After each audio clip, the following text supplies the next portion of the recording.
Welcome to Just the Word, where we're reading through the Bible in 1 year.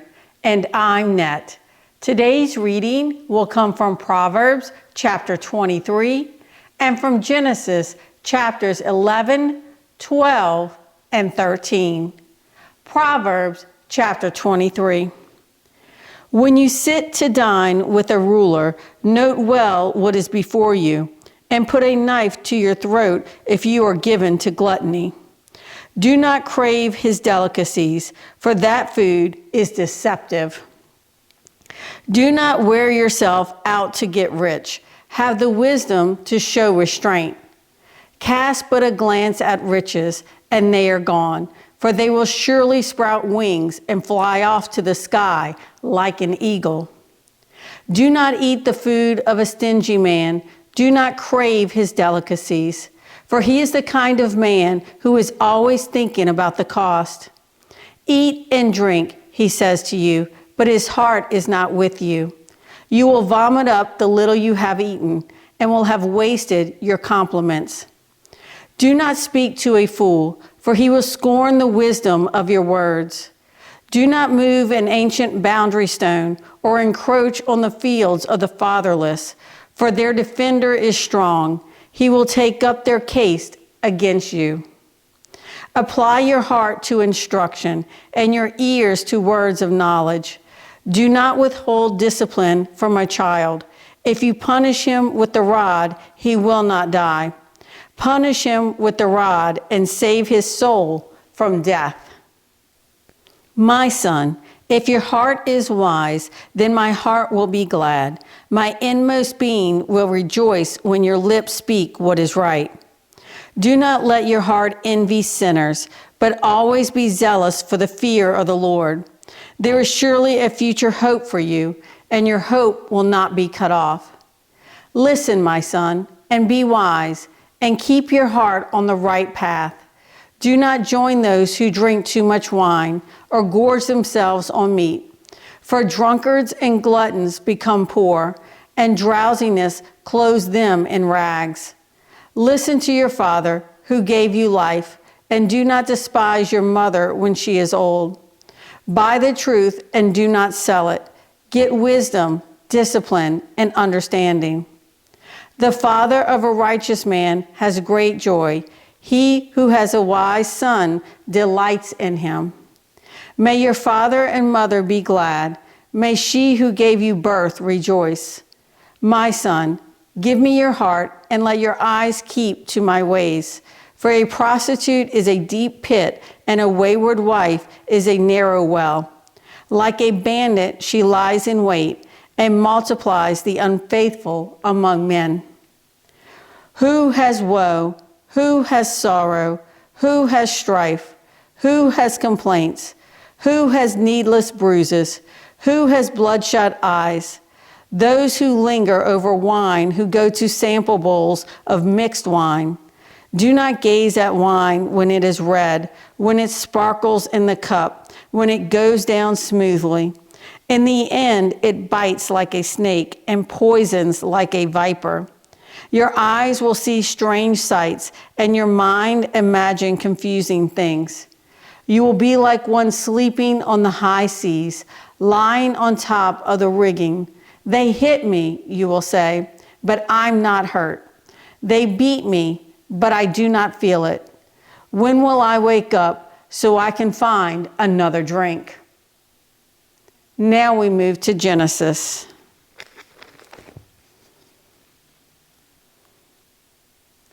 Genesis chapter 11. Now the whole world had one language and a common speech. As men moved eastward, they found a plain in Shinar and settled there. They said to each other, "Come, let's make bricks and bake them thoroughly." They used brick instead of stone and tar for mortar. Then they said, "Come, let us build ourselves a city with a tower that reaches to the heavens, so that we may make a name for ourselves and not be scattered over the face of the whole earth." But the Lord came down to see the city and the tower that the men were building. The Lord said, If as one people speaking the same language they have begun to do this, then nothing they plan to do will be impossible for them. Come, let us go down and confuse their language so they will not understand each other. So the Lord scattered them from there over all the earth, and they stopped building the city. That is why it was called Babel, because there the Lord confused the language of the whole world. From there, the Lord scattered them over the face of the whole earth. This is the account of Shem. 2 years after the flood, when Shem was 100 years old, he became the father of Arphaxad. After he became the father of Arphaxad, Shem lived 500 years and had other sons and daughters. When Arphaxad had lived 35 years, he became the father of Shelah. And after he became the father of Shelah, Arphaxad lived 403 years and had other sons and daughters.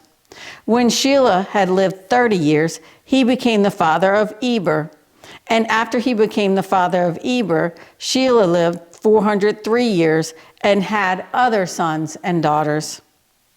When Eber had lived 34 years, he became the father of Peleg. And after he became the father of Peleg, Eber lived 430 years and had other sons and daughters. When Peleg had lived 30 years, he became the father of Reu. And after he became the father of Reu, Peleg lived 209 years and had other sons and daughters. When Reu had lived 32 years, he became the father of Serug. And after he became the father of Serug, Reu lived 207 years and had other sons and daughters. When Serug had lived 30 years, he became the father of Nahor. And after he became the father of Nahor, Serug lived 200 years and had other sons and daughters. When Nahor had lived 29 years, he became the father of Terah. And after he became the father of Terah, Nahor lived 119 years and had other sons and daughters. After Terah had lived 70 years, he became the father of Abram, Nahor, and Haran. This is the account of Terah. Terah became the father of Abram, Nahor, and Haran. And Haran became the father of Lot. While his father Terah was still alive, Haran died in Ur of the Chaldeans, in the land of his birth. Abram and Nahor both married. The name of Abram's wife was Sarai, and the name of Nahor's wife was Milcah. She was the daughter of Haran, the father of both Milcah and Iscah. Now Sarai was barren. She had no children. Terah took his son Abram, his grandson Lot, son of Haran, and his daughter-in-law Sarai, the wife of his son Abram, and together they set out from Ur of the Chaldeans to go to Canaan. But when they came to Haran, they settled there. Terah lived 205 years, and he died in Haran.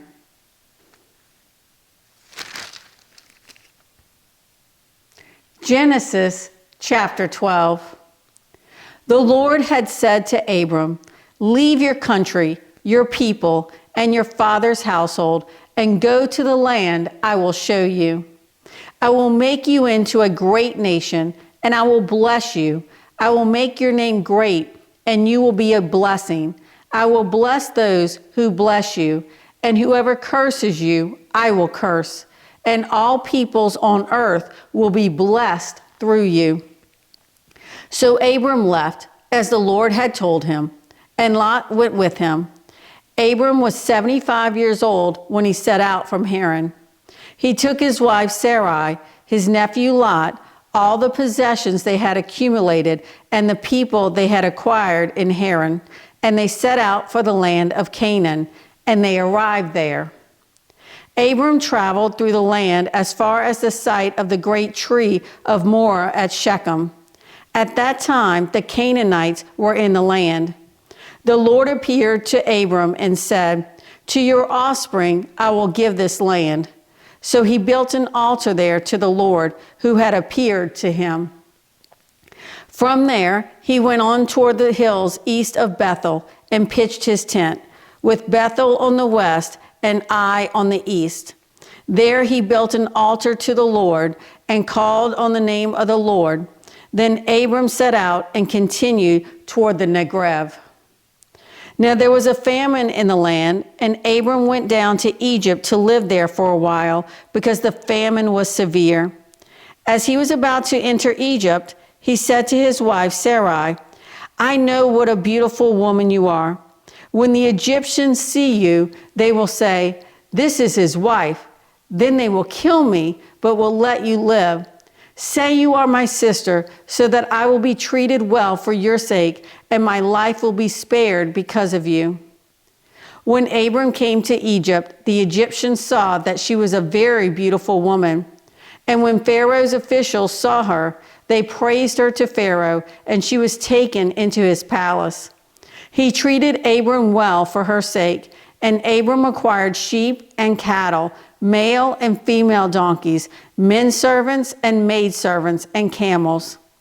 But the Lord inflicted serious diseases on Pharaoh and his household because of Abram's wife Sarai. So Pharaoh summoned Abram. "What have you done to me?" he said. "Why didn't you tell me she was your wife? Why did you say, 'She is my sister,' so that I took her to be my wife? Now then, here is your wife. Take her and go." Then Pharaoh gave orders about Abram to his men, and they sent him on his way with his wife and everything he had. Genesis chapter 13. So Abram went up from Egypt to the Negev with his wife and everything he had, and Lot went with him. Abram had become very wealthy in livestock and in silver and gold. From the Negev, he went from place to place until he came to Bethel, to the place between Bethel and Ai, where his tent had been earlier and where he had first built an altar. There Abram called on the name of the Lord. Now Lot, who was moving about with Abram, also had flocks and herds and tents. But the land could not support them while they stayed together, for their possessions were so great that they were not able to stay together. And quarreling arose between Abram's herdsmen and the herdsmen of Lot. The Canaanites and the Perizzites were also living in the land at that time. So Abram said to Lot, "Let's not have any quarreling between you and me, or between your herdsmen and mine, for we are brothers. Is not the whole land before you? Let's part company. If you go to the left, I'll go to the right. If you go to the right, I'll go to the left." Lot looked up and saw that the whole plain of the Jordan was well watered, like the garden of the Lord, like the land of Egypt toward Zoar. This was before the Lord destroyed Sodom and Gomorrah. So Lot chose for himself the whole plain of the Jordan and set out toward the east. The two men parted company. Abram lived in the land of Canaan, while Lot lived among the cities of the plain and pitched his tents near Sodom. Now the men of Sodom were wicked and were sinning greatly against the Lord. The Lord said to Abram after Lot had parted from him, "Lift up your eyes from where you are and look north and south, east and west. All the land that you see I will give to you and your offspring forever. I will make your offspring like the dust of the earth, so that if anyone could count the dust, then your offspring could be counted. Go, walk through the length and breadth of the land, for I am giving it to you." So Abram moved his tents and went to live near the great trees of Mamre at Hebron, where he built an altar to the Lord. Thanks for joining Just the Word. See you tomorrow.